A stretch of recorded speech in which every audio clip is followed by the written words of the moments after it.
네, 이번에는 조국혁신당 김형현 전 법제처장 모시고 저희가 이후에 벌어질 헌법재판소 탄핵심판 절차와 과정에 대해서 좀 여쭤보도록 하겠습니다. 어서 오십시오. 안녕하세요. 네, 네. 잘 지내고 계시죠? 예, 감개무량하네요. 제가 정치에 첫 발을 딛고 예. 첫 방송을 여기서 했는데 맞습니다. 첫 인터뷰를 저희하고 하셨습니다. 네, 맞습니다. 그날 저 태어나서 인터뷰는 처음 해보신다고 말씀하셔가지고 이제는 근데 굉장히 단련된 네. 정말 강철처럼 단련되어가는 정치인으로서 지금 조국혁신당에서는 그 법률위원장을 맡고 계신가요? 아니, 법률위원장은 따로 있고요. 예. 저는 이제 대표 법률특보를 맡고 있으면서 이제 아무래도 제가 법제처장을 했기 때문에 네. 조국혁신당에서 이제 입안되는 법률안을 이제 제가 좀 최종적으로 스크린을 하고 뭐 그런 일을 했습니다. 예. 자, 워낙 엄중한 사항이어서 하나하나 좀 이렇게 여쭤보려고 합니다. 말씀드린 대로 지난 토요일 탄핵소추안이 가결이 됐습니다. 이제 헌법재판소로 탄핵소추 가결, 그러니까 탄핵소추안 의결서가 서명된 것이 정본이 헌법재판소로 가고 등본이 이제 대통령실로 향하는 장면 여러분들 다 보셨을 텐데요. 관련해서 이제 뭐 하나하나 여쭤보겠습니다. 일단 오늘 오전 10시에 헌법재판관 그 회의를 여는데 6인 전원이 참석해서 첫 번째 회의를 연다고 합니다. 일단 주심이 누가 될 거냐가 이제 굉장히 언론이 보는 주목 포인트인데요. 우리 김영현 차장께서는 누가 될 걸로 전망하십니까? 글쎄요. 지금 보면 지금 언론이 쭉 구분을 해놨는데요. 문영배 대행을 포함해서 이미선 재판관까지는 문재인 대통령이 그렇죠. 임명한 분이고, 그 다음에 이제 김영수, 정정미 두 사람은 김명수 전 대법원장이 이제 추천한 거고, 정형식 재판관은 이제 윤석열 대통령이 임명한 거고, 김복형 재판관은 조희대 전 대법관이 추천한 거다. 누가 제일 저요? 뭐 저희 문영배, 이미선 두 분 인선할 때는 제가 법무비서관 시절에 제가 인선에 관여했습니다. 그렇군요. 예. 청와대 계실 때. 그래서 두 분에 대해서는 제가 잘 알고 있고요. 뭐 나머지 분들도 이제 법원에 계신 분들이라서 기본적으로 어떤 분들인지는 뭐 알고 있습니다.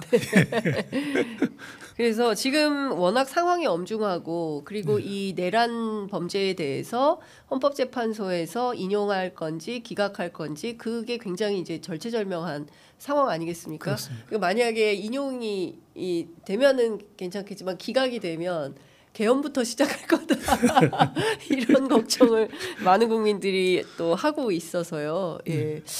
지금 중요한 거는 이제 헌법재판소의 재판 탄핵 심판 과정이 어떻게 될지 이제 얘기를 좀 하고 있습니다. 일단 그 얘기는 말씀을 좀 아끼시니까 일단 이 6인에서 지금 국회에서는 빠르게 3인을 더 이번 주 안에 인사청문 절차를 마무리해서 9인 체제로 일단은 만들겠다라는 게 이제 국회 입장인 것 같은데요. 그렇게 되면 9인 체제에서 헌법재판소의 이 탄핵 심판 절차가 도입되게 되는 겁니까? 아니면 일단 오늘 회의를 해서 6인 체제에서 일단 개문발차 형태로 출발이 가능한 겁니까? 어떻게 봐야 됩니까? 헌법재판소 법에는 7인 이상의 재판관이 있어야 심리할 수 있도록 하는 규정이 있습니다.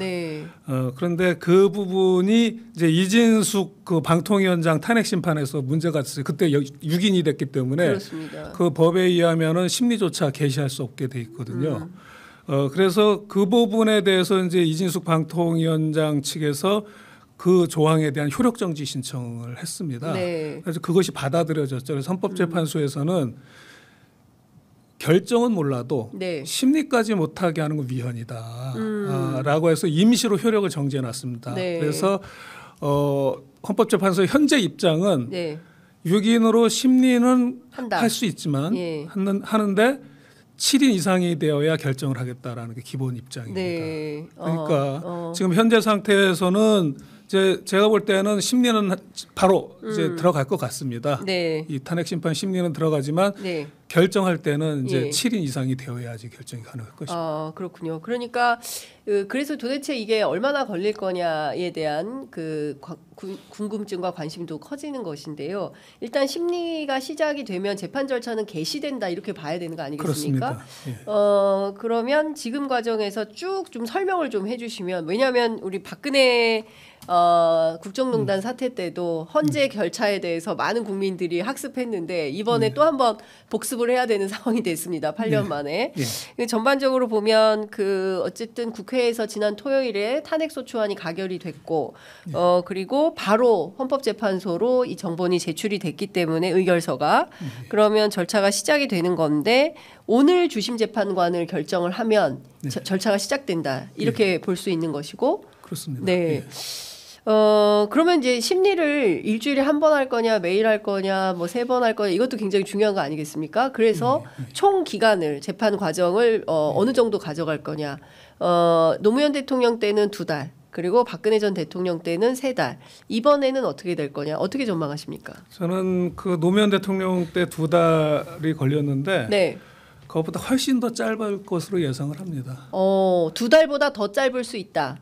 왜 그러냐면 네. 그 노무현 대통령 때의 탄핵 사유는 크게 4가지 카테고리 범주에 있고요. 네. 그 4가지 카테고리 범주 내에서도 다뤄야 할 사건이 한 5가지씩 있으니까 한 20가지 이상의 네. 이제 사건에 관한 예. 그 사실 심리를 해야 됩니다. 예. 일단은 그 사실이 존재하느냐, 예. 그 사실이 존재한다면 그것이 위헌적인 네. 행위냐를 따져야 되니까 일단 사실관계 확정부터가 필요하거든요. 예. 그러니까 노무현 대통령 때는 20가지 이상의 사실관계를 확정을 줘야 됐는데 네. 이 사건은 딱 한 가지만 사실관계 확정을 지면 됩니다. 네. 내란죄에 해당되냐 안 되느냐. 예. 그러면은 사실 심리는 그것으로 끝나는 거거든요. 예. 그러면 나머지는 이제 법률 심리인데 네. 법률 심리는 누구보다도 헌법재판관님들이 잘 아시기 때문에 네. 그것을 하는데 시간이 소요되지는 않을 겁니다. 시간 소요. 그러면은 최단기간에 그 탄핵 심판 절차가 속전속결로 진행될 수도 있겠다. 한 달 안에 가능하겠습니까? 저는 그 이제 아마 헌법재판관 6인 3인이 올해 말쯤에는 이제 정식으로 네. 임명이 돼서 9인 체제로 될 텐데요. 네. 일단 심리가 지금 들어간다 하더라도 그 새로 임명되는 세 분들이 다 숙지를 하는 시간도 필요하고 예. 그렇기 때문에 이제 1월 한 초순까지는 기존에 진행해 왔던 심리 과정을 이제 팔로우하고 예. 그리고 이제 비로소 한 1월 한 10일 이후부터 이제 본격적으로 새로 투입되신 세 분도 예. 이제 이 사건에 집중할 수 있을 텐데 예. 그렇게 9인이 집중해서 들어가는 날로부터 저는 한 20일 이내 끝난다. 충분하다. 사안의 성격상 예. 사실관계가 복잡한 것도 아니고 예. 뭐 법률 판단이 복잡한 것도 아니고 이게 내란이냐 아니냐. 내란이다라는 판단이 되는 순간 네. 그 헌법 판단은 그것으로 끝입니다. 내란인 게 확인이 되면 그 다음에 헌법재판관들이 예. 법률적 판단은 그냥 바로 할 수 있다. 예.